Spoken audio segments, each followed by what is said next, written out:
नगरपंचायत हिमायतनगर सार्वत्रिक निवडणुकीचा विड्रॉलच्या नंतरचा आजचा पहिला दिवस।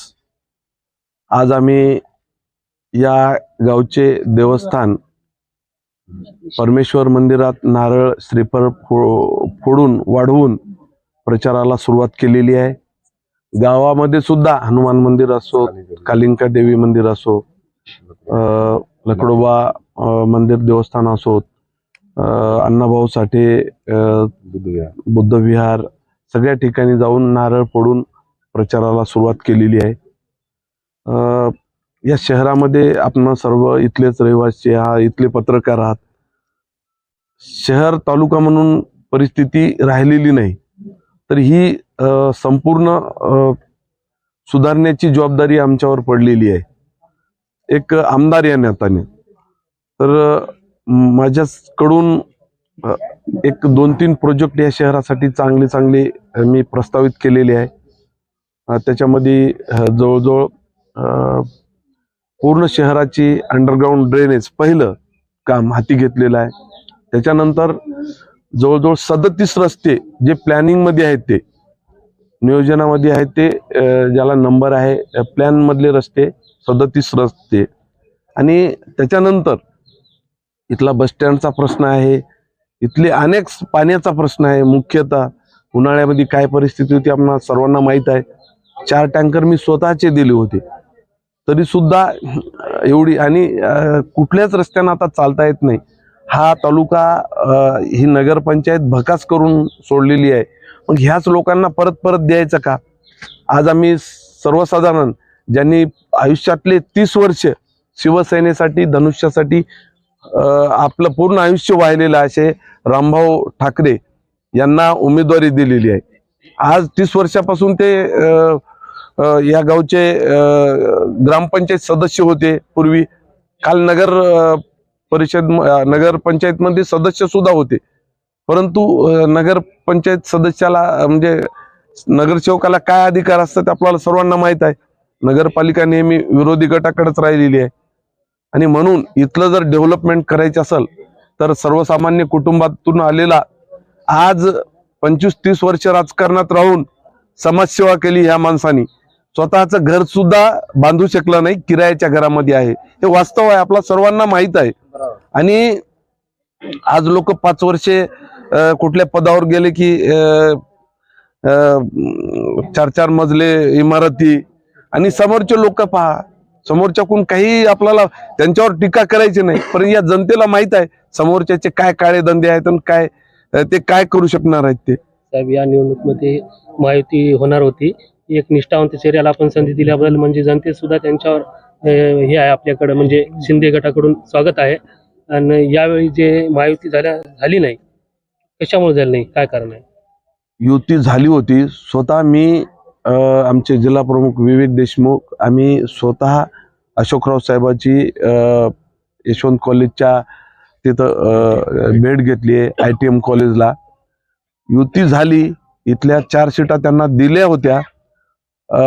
आम्ही काही बॉन्ड वगैरे असं घेतलं नाही त्यांच्याकडून, परंतु युती झाल्याच्या नंतर शेवटी 4 दिवसात त्यांनी युती बारगून टाकली, धोका दिलेला आहे। मी स्पष्ट बोलणारा माणूस आहे। हातगावमध्ये युती झालेली आहे आणि आपण निवडून आल्यानंतर 1.5 वर्ष झाले, नगर विकास देखील शिंदे साहेबांकडे होतं, शहरामध्ये काही विकास झाला नाही, आरोप आहे आपल्याला। मी तुम्हाला सांगू इच्छितो की हातगावच्या संदर्भात जर सांगायचं म्हणलं तर आज मी तुम्हाला दाखवतो की 450 कोटी रुपयाचा, जे माझ्याकडे आत्ता तुम्हाला मी मोबाईल मधून जे बदंत टेकडीचा, म्हणजे पहिला 350 274 कोटीचा होता, आणखी 125 कोटी रुपये वाढायले। 14.5 एकर जमीन दिली, काँग्रेसच्या काळामध्ये कधीही दिली नाही बदंत टेकडीला। आम्ही जमीन सुद्धा शेवटच्या स्टेजला आहे, कलेक्टर ऑफिस मध्ये फाईल पडून आहे। तुम्हाला कुठलंही माहित आहे, काही एखादा प्रोजेक्ट करायचा असलं तर जमिनीला कालावधी किती लागते ते पूर्ण जमीन आम्ही त्यांच्या बदंत टेकडीच्या नगरपालिकेला लावून घेतलेली आहे। त्याच्यानंतर 450 कोटी ते 400 कोटी रुपयापर्यंत प्रस्ताव तुम्हाला एक बाईट संपल्याच्या नंतर मी दाखवणार आहे त्याच्यानंतर 25 कोटी रुपयाचं प्रस्तावित तिथं म्हणजे क्रीडा संकुल आहे, 100 बेडचं महिलांचं हॉस्पिटल, त्याच्यानंतर 134 गाड्याची मंजुरी बीओटी तत्वावर आणली, मंजुरी झालेली आहे हातगाव जी जिथं एंट्री होते तिथं. त्याच्यानंतर शहरातले पूर्ण अंडरग्राऊंड ड्रेनेजसाठी विखे पाटील साहेबांकडून 70 आर जमीन जलसंपदाची आम्ही घेतली आणि मलविस्तरणासाठी, आणि जवळजवळ 134 कोटी रुपये अंडरग्राऊंड ड्रेनेजसाठी हातगाव शहरासाठी, आणि हिमायतनगर शहरासाठी 65 कोटी रुपयाची अंडरग्राऊंड ड्रेनेज हे टीएस झालेली आहे. मी नाही बोलत, तुम्हाला पेपर देतो मी. आणि इथलं सुद्धा 89 कोटी रुपयाचं पूर्ण रस्ता, कारण अंडरग्राऊंड ड्रेनेज करायचे असले तर पहिले ड्रेनेज आणि नंतर रस्ते, नाहीतर मग ते नांदेड महापालिकेसारखं पहिले रस्ते पुन्हा ड्रेनेज साठी रस्ते तेच खोदायचे पुन्हा असं नाही, पहिले अंडरग्राऊंड ड्रेनेज करायचे. म्हणून दोन्ही ठिकाणची आणि असे विविध तिथं कार्यक्रम घेतलेले आहेत. या शहरासाठी सुद्धा संपूर्ण शहरामध्ये सीसीटीव्ही लावण्यात येईल, मी जबाबदारीने सांगायलो. आणि पहिल्यांदा आपली निवडून आल्यानंतर पहिली निवडणूक आपल्यासाठी आहे, सोबळावर लढत आहात, 17 जागेवर आपले उमेदवार आहेत का? युती असल्यामुळं आम्हाला धोका झाला, एवढ्यासाठी मी शब्द वापरला तुम्हाला, की युती असल्यामुळं काही ठिकाणी आम्ही युतीचे फॉर्म सोडले होते, म्हणून आमचे ऐन वेळेला भरणं होत नाही, तुम्हाला माहित आहे. तरी सुद्धा आम्ही 15 ठिकाणी आमचे उमेदवार आणि एक आमचे नगराध्यक्ष असे 16 एकूण उमेदवार आमचे आहेत 17 पैकी. आणि युती फिसकटल्यामुळं ऐन वेळेला आम्हाला असं एवढा धोका होईल म्हणून वाटलं नव्हतं. आणि आम्ही कधी असं म्हणजे कधी कुणाला धोका दिलेला नाही, पण अशोकराव साहेबांकडून ही अपेक्षा नव्हती. हिमायतनगरमध्ये फार मोठा धोका दिलेला आहे, परंतु हा एक शेर जिंदा आहे आणि या रामभाऊ ठाकरेला आम्ही निश्चितच या शहराचा विकास करण्यासाठी निवडून आणणार आहे. आणि त्यांचे 15ला 15 नगरसेवक, कारण यांच्याकडे कुठला बेस आहे, ज्यांच्या हातात होतं, अशोकराव साहेब सीएम होते, अशोकराव साहेब बांधकाम मंत्री होते, यांनी स्वतः काँग्रेसचा जिल्हा परिषदचे अध्यक्ष होते, तेव्हा सुद्धा काही करू शकले नाही. आता तर यांच्याकडे कुठलंच काही नाही, इथले स्थानिक आमदार नाहीत किंवा काहीच नाही ना, नगर विकास खातं नाही. आज महाराष्ट्र राज्याचे उपमुख्यमंत्री एकनाथरावजी शिंदे साहेब नगर विकास मंत्री आहेत, त्यांच्या माध्यमातून या शहराचा चेहरा मोहरा बाबूराव कदम हे जबाबदारीने शब्द देतो. जर इथं बदल जर झाला नाही तर पुढच्या 5 वर्षाला मी जनतेसमोर मत मागायला सुद्धा जाणार नाही. मी कुठलंही काम करते व जबाबदारीने करत असतो, एवढंच आपल्याला सांगू इच्छितो. आमदार हेमंत पाटील हिमायतनगर शहराच्या 43 नंबर नमुन्याचा प्रश्न आहे, शेकडो लाभार्थी याच्यापासून वंचित आहेत, त्याबाबत आपण काय पाहू? ह्याची सुद्धा महसूल मंत्री महोदयाकडे एक बैठक लावून त्यांचा सुद्धा मी मार्गी लावण्यासाठी प्रयत्न करणार आहे. 60 वर्ष झाली तरी यांना शुद्ध पाणी मिळत नाही. आज जे तुमच्या माहितीसाठी सांगतो, आज शेंबाळ पिंपरी तिकडे शिवूरपासून आज एकनाथरावजी शिंदे साहेब मंत्री असते वेळेसच उच्च पातळी बंधाऱ्याला तत्वता मान्यता मिळाली, सगळ्याला काम सगळे चालू झाले. 21 किलोमीटरचा पॅच शिल्लक आहे, जे की उच्च पातळी बंधारा इथला मला कोठा तांड्याचा. आज ते बंधारा जर झाला तर तिथून जिथं पाणी आणणार होतं तिथं 1 लिटर सुद्धा पाणी नव्हतं उन्हाळ्यात. मी स्वतः 4 टँकर दिले होते उन्हाळ्यामध्ये. आणि अशा परिस्थितीत मध्ये या शहराला पाणी जर 20 फूट नदी भरून राहिली ही, तर फक्त एकच उच्च पातळी बंधारा शिल्लक आहे आणि ते मी करणारच आहे, त्याच्यात काही कुठलाही वाद नाही. आणि या शहराची तहान भागविणार, या शहराला शुद्ध फिल्टरचं पाणी देणार आणि रस्ते नाल्या हे तर घेतलेलंच आहे, याच्यात तुम्हाला सांगायचं सुद्धा काम पडणार नाही की झाल्याच्या नंतर. आणि माझ्याकडे सगळे मी जेवढं सांगायलो टेक्निकल सँक्शन सुद्धा मिळालेलं आहे.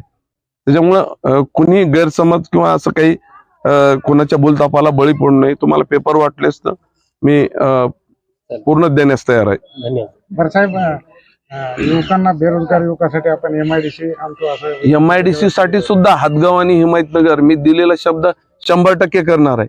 आम्ही या तालुक्यात गायरान जमिनी फारशा राहिलेली नाही आणि जमिनीची बऱ्याच ठिकाणी मी चौकशी केली. तर शेती लोक जमिनी देण्यास तयार नाही. परंतु तुम्हाला MIDC इथं होणार म्हणजे होणारच. शेवटी 100 एकर का मिळेल तर 100 एकर वर करू आम्ही. ठीक आहे, 500 एकर आम्हाला जमीन मिळणार नाही, परंतु जे दिलेला शब्द 100 एकरची MIDC 50 एकरची होईल. परंतु या शहराला, दोन्ही शहराला, हातगाव आणि हिमायतनगर शहराला दिलेला शब्द आम्ही 100% करणार, याच्यात दुमत नाही. साहेब 50 वर्षापासून हिमायतनगर बस स्थानकाचा प्रश्न जसेल तसा आहे, त्यासाठी बी आपण पुढाकार घेतला होता, वरिष्ठ पाठपुरावा केला. ते सुद्धा बस स्टँडचा प्रश्न आम्ही जलसंपदाची जमीन, इथं जे सुना प्रकल्पाची जी जमीन आहे ते 2 एकर तरी बस स्टँडसाठी मागणी केलेली आहे. आणि पालकमंत्री देऊ म्हणून सुद्धा मला जलसंपदा मंत्री महोदय देऊत म्हणून सुद्धा त्यांनी मला आश्वासन दिले. ज्यावेळेस जमीन झाली त्यावेळेस खर तर खातं आमच्याकडेच परिवहन आहे, त्याच्यामुळे कुठलीच अडचण येणार नाही. फक्त सगळ्यात MIDC असो किंवा मग आपली ST बस स्टँडची असो, फक्त जमिनीचा प्रॉब्लेम यायला, जमिनीचा प्रॉब्लेम सुटल्याच्या नंतर आम्हाला या बाकीच्या मंजुरीला वेळच लागणार नाही. जनतेनं जसा माझ्यावर विश्वास टाकला तसं मी जबाबदारीने सांगायलो की यांच्याकडं कुठलंही काही नाही. आज बेस कोणाकडेच बेस नाही. जे सांगायले त्यांच्याकडं ते काहीही करू शकणार नाहीत. जेव्हा होतं तेव्हा केलं नाही, आता काय करू शकणार आहेत. मी जबाबदारीने सांगतो की एकमेव रामभाऊ ठाकरेच्या माध्यमातून या शहराचा चेहरा मोहरा बदलण्याचं आज एकनाथरावजी शिंदे नगर विकास खातं आहे. आज MIDC साठी उद्योग खातं आमच्याकडे आहे. बस स्टँडचा तुम्ही प्रश्न विचारला, परिवहन खातं आमच्याकडे आहे. जे जे तुम्ही सांगसाल, म्हाडाचं आज 500 घराचं महाराष्ट्रातला पहिला पायलट प्रोजेक्ट हिमायतनगरमध्ये 5 एकरवर गोरगरिबाला 1 लाख रुपयात घर देण्याचं आम्ही सुरुवात केलेलं आहे. 4 बैठका झालेल्या आहे माझ्या, आणि ते सक्सेस जर झाला आमचा तर ह्या शहरात सुद्धा आम्ही जर जागा मिळाली, जिकडे तिकडे आम्हाला फक्त जागेचं, त्यांचं म्हणणं कसं आहे की 5 एकर जागेवर तुम्ही म्हाडाचा प्रोजेक्ट करतात. म्हाडा सुद्धा नगर विकास म्हणजे आमच्या एकनाथ शिंदे साहेबाकडे आहे. आणि या आमचे जेवढी मंत्री महोदय आहे त्यांच्याच माध्यमातून हे प्रोजेक्ट करायलो आम्ही. आम्हाला कोणाकडेही दुसऱ्याकडे जाण्याची गरज नाही. आणि एकनाथ शिंदे साहेब, तुम्हाला माहित आहे, एकदा 12 जानेवारीला जी बैठक झाली, पूर्ण पेनगंगा प्रोजेक्ट, आज सगळे कामं चालू झाली. याच्यापेक्षा आम्ही तुम्हाला म्हणजे आम्ही जे बोललो ते आम्ही करून दाखवलं. जे करून दाखवलं तेच सांगायलो आम्ही. आणि इथं सुद्धा आज 134 गाळ्याचा बस स्टँडचा प्रोजेक्ट एवढा मोठा मंजूर केला आम्ही. जिथं जिथं म्हणजे आम्हाला जागा भेटल्या किंवा जिथं जिथं म्हणजे वेळ भेटली तिथले सगळे आम्ही मंजूर केलेले आहेत. आणि तुम्हाला माहित आहे की घारापूरचा बंधारा चालू झाला, त्याच्यानंतर बनचिंचोलीचा चालू झाला, बेचिराग पांगऱ्याचा चालू झाला, गोजेगावचा चालू झाला, सगळे साथीला साथी पुलं चालू झाली. एकाच वेळेस एवढे प्रकल्प आम्ही करू शकलो, तर हे तर आमच्यासाठी शहराचा विकास काही फार मोठी गोष्ट नाही. आणि हे कुठलीही काही करायचं प्लॅनिंग करायला लागते. आणि आम्ही TS सुद्धा घेतलेला आहे, तुम्हाला पेपर सुद्धा देतो.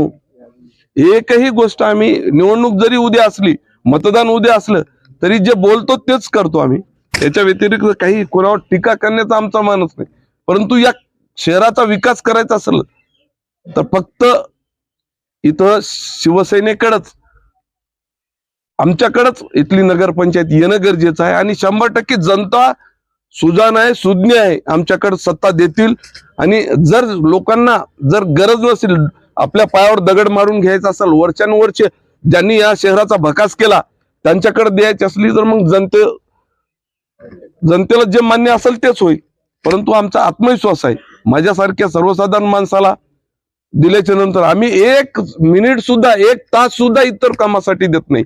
आम्हाला काही दुपारपासून कुठं बसायची सवय नाही, किंवा आम्हाला काही पत्ते खेळण्यात 2-2 रात्र घालायची नाही. बाकीच्यावर मी टीका करत नाही, परंतु यांचा वेळ तिथं जाते, आम्ही वेळ कामाला देतो.